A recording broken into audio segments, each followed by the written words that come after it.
we are going to encourage your child to eat on his own, wash on his own, sleep on his own, put on the shoes on his own. And we see that the parents are underestimating the ability of the child. So we tell them the moment we are going to teach him how to do that, we are going to guide him. We are not professional nannies for the children. We are educators, and this is part of interpersonal skills where your child has to be independent in self-care. So we see that a lot of parents respond to their child to do everything for them.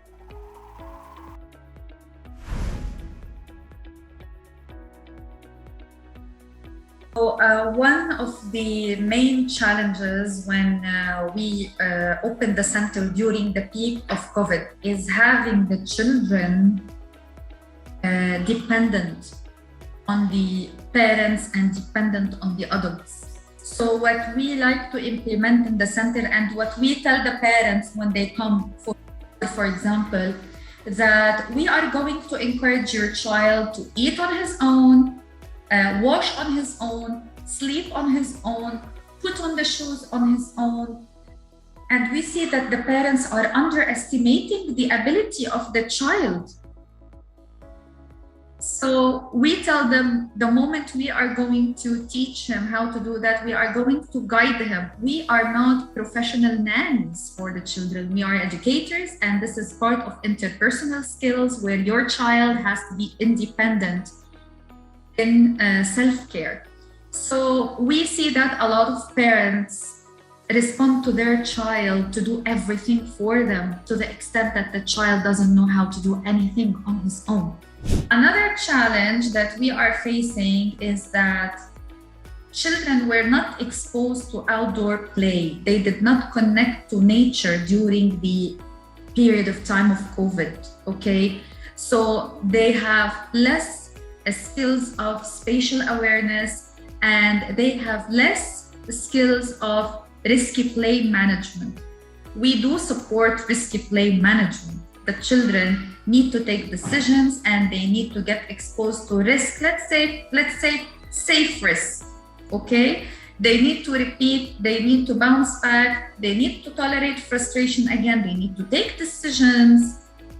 So we actually lack a lot of this with this generation. Another challenge that we are finding in the market is that we have a lack of candidates.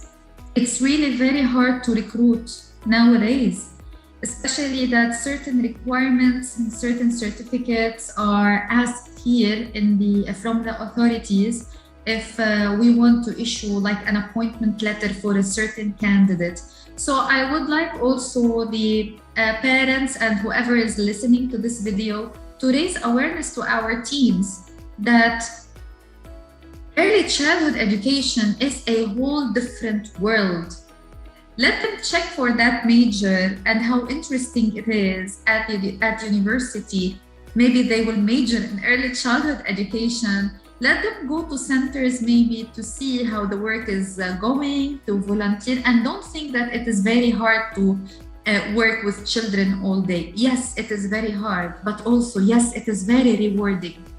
It is very rewarding, and it is a career that is much in need around the world. Be part of the change in the future by being an early childhood educator. Connected to that, we do tell the parents that having minor incidents, because the child will learn to climb and will learn to balance himself and will learn to manage the risk, there might be a risk of an incident.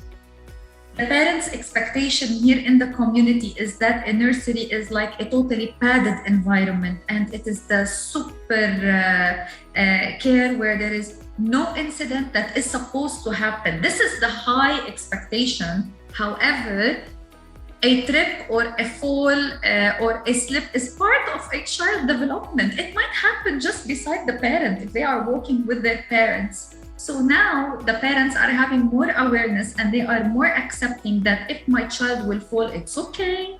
We need to support him to repeat again. We need to support the child to bounce back, to stand up, to repeat, to learn, and it is a part of his development. It will happen in the nursery setting or outside, and the parents don't know. This is also a challenge. Awareness is a challenge. For everything we do in the setting, in the resources, in the theme, in the ways of play, in the way of open-ended communication, even with the child, there is a lot that we are doing than only getting the child to play and leave. We set the expectations. We're taking the opportunity to tell the parents that we want your child to be confident, to learn to say no, to defend themselves, to do everything on their own, to be independent. We want them ready for life. Stop doing everything for them. You need to be working with us in parallel, having a strong, confident, independent child. We do also offer coding because you cannot run away from technology. The world is forever getting advanced and forever getting moving. But you will see, for example, that most of the parents now are aware from screen time, how harmful screen time is. But in coding, it is an unplugged activity. It has a detector of what the child is doing as hand-eye coordination, how the child is thinking and taking decisions. So it is unplugged activity. It is not screen time. The UAE is a country of inclusion and tolerance. It is a multicultural country where we are hiring from a lot of backgrounds and nationalities, and also we are getting a mix of the families from different nationalities, different religions, different cultures, and even children of different abilities, because we are fully inclusive.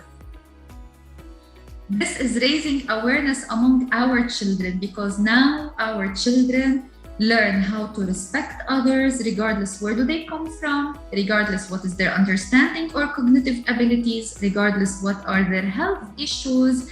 They learn to support, they learn to show empathy, and they learn to accept that people are different, but not less. Maybe I would like my voice to be heard by the authorities, that when we are talking about an early childhood setting that is getting opened, the first thing I would think of is financial support, at least in the rent. Okay, because the rents are really expensive, and this is making the fees of the nurseries expensive, which is refraining the parents from registering their children because they underestimate the importance of early childhood in the life of a child. But at the end, we need to balance between being an early childhood setting and also a business that is running where we have financial commitments to pay. So maybe that's one thing that we would need support in. Maybe I would suggest. Another thing is also financial support, maybe from the authorities for the therapies for the special education needs children, because also they are expensive. Being inclusive and in a country of tolerance, a special education needs child, we need to expect that being in an early childhood setting is very important. It is important for the observation, for the skills, for the early intervention, and for implementing the methods of improvement from the professional staff, okay, and tracking this improvement. However, when the parents are paying for the nursery and paying for the therapies in the center and paying for the therapies one-to-one, this is too much. This is a big burden for the parents who are mainly here expats, and they have a lot of expenses. So we do expect, maybe we wish for a little bit of support in this regards in therapies. So this is regarding maybe the business side and the financial side.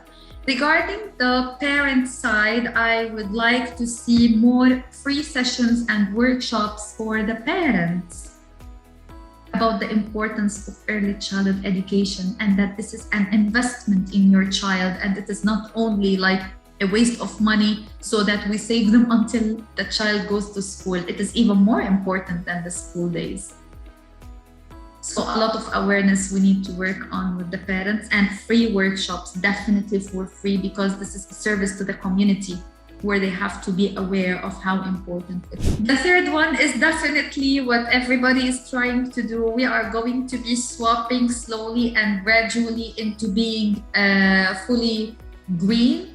reduce the carbon footprint, maybe use internal water filtration systems, using ACs that are not the traditional ones that will harm the environment, and supporting the children's resources to be fully safe without harmful chemicals to the environment, resources that are biodegradable, easily recyclable. And even from the paint now, we can see in the market that there are wall paint that is non-toxic for the environment and thus for the children. So going cleaner and greener slowly and gradually as much as we